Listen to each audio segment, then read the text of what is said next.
right, we are at Media Row, presented by Toyota, and we are lounging in our Lazy Boy recliners. Long live the lazy! And joining me is Annie Agar. This is the best set so far, just so you know. Yeah, this is the comfiest. This is the most I've been relaxed this entire week. We take care of our guests here. I love Annie. it. Yeah. It's much needed. Well, we've been doing this for several years now. Yeah. On the Media Row.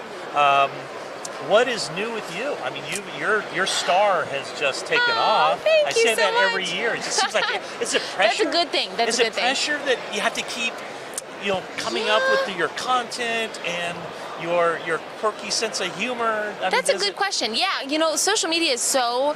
It's not, I wouldn't say cutthroat, but it's so constant, right? You constantly have to put out new content, otherwise somebody else is going to do it. And so there's a little bit of pressure there, but I love doing it. And it's part of my day-to-day, like I consume more social media than I even put out. So it seems easy to just come up with a video because I'm a fan that's thinking the same thing other NFL fans are thinking. So yeah, there's a little pressure, but it's fun. I want to know how your brain works. Like I do too. How do you come up with stuff? Is it in the shower? Somebody asked me that the other day. When you wake up, you take notes at night when you wake up at 2 a.m.? I have done that before. But I have a football brain that all NFL fans have, right? So somebody asked me that, and when someone mentions a team, I have like a file cabinet in my head, and I'll go to that file cabinet of that team and think of every joke I could possibly make about that team, and then just reference it when I'm talking. And a lot of it comes from just constant research of what's going on. Like I'll research for my meeting videos. I research for like 7 hours after the NFL. And how do you research? A lot. So I'll kind of go over the games again to remember what happened, like the key points that everybody's going to remember. Because I could make jokes about something I noticed, but maybe other people didn't see it in the game, and then it's not funny, right? So I go through the games to recap what happened, and then I'll look at what fans are talking about, and I'll kind of see what the buzz was on social media during the game to see what fans were talking about, and then it's just compiling it all and coming up with jokes, and that's probably the hardest part because you can work hard, but being creative, you can't force your brain to be creative. Right. So yeah. And so I'm sure there are times where you'll go, oh man, this is comedy gold, but which joke am I going to make spinning off of this thing that just happened? Yes, that's a great point. So, and sometimes I'll write a joke, I'm like, oh, this is it. Like, this is my favorite joke. This year, it was Keyshawn Booty had a really good, it was a controversial call.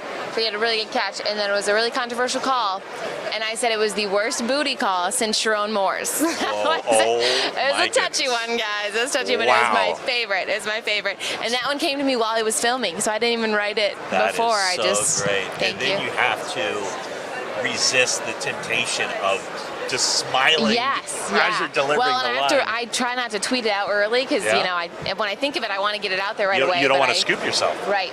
And I know that it will do better in the video with a little personality behind it, so yeah. Nice. Yep. What's San Francisco 49ers? Much... and a little bit of material, I think, from the 49ers. Some of it kind of treading. I did a video right when I got into town. Oh, I saw that one. Okay. I said, I'm sorry the 49ers fans agree, but I said I've been driving around the streets of San Francisco but haven't stepped on the field yet, just like Brandon Ayuk. So, sorry about that one, guys, but you don't have to worry about him anymore. Yeah, exactly. Too soon. Poor guy. You guys were, I thought you guys would be here, but the injuries are just brutal. Well, I'm here. Well, yeah, you count. I made it to the Super Bowl. I brought a Packers jersey with me, so the Packers are here, Everything's fine. You have split allegiances in your family, right? Your brother is a big Lions fan. Good memory, yeah. You're a Packers fan? We are. What are those? What's that? It makes it so fun, let me tell you. And I don't know if people don't know my family very well.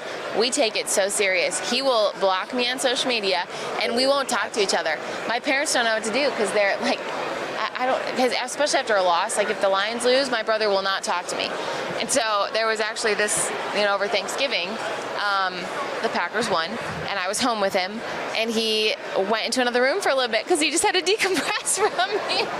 We did watch the game together, which was a good start. Is it like he could not stand the sight of you? He was so mad at me. He was so mad at me. So we take it very seriously, and my parents know that growing up, or every sports fan's like that. If you're competitive, these games mean everything.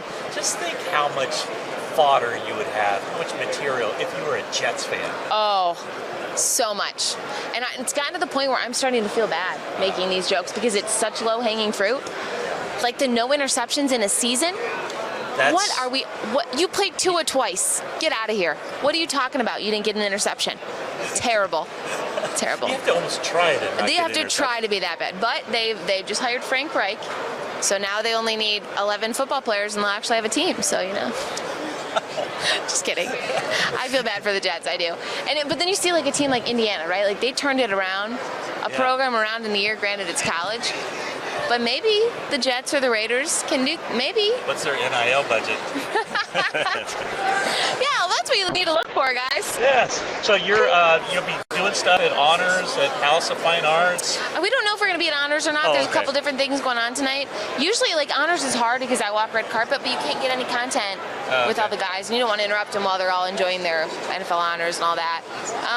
So we might do some stuff around that, but yeah, just trying to find. Have you been around San Francisco? Have you seen the sights? Not much. No, I've gone from my hotel to here. You know the worst part about Super Bowl week? Darn work gets in the way. Right? It's like there's a big game going on or something. How much fun would this be if we weren't If we could enjoy it, yeah. Well, I'm enjoying this. I will say the Grove. We walked past the Grove. I've seen Jamar Chase in there. Eli Manning was in there. It must be like I heard LeBron went there. Like the Grove is the place to be. The Grove, as in the one right out here, yeah. It was amazing food. So whatever San Francisco's doing, they're doing it right. Yeah.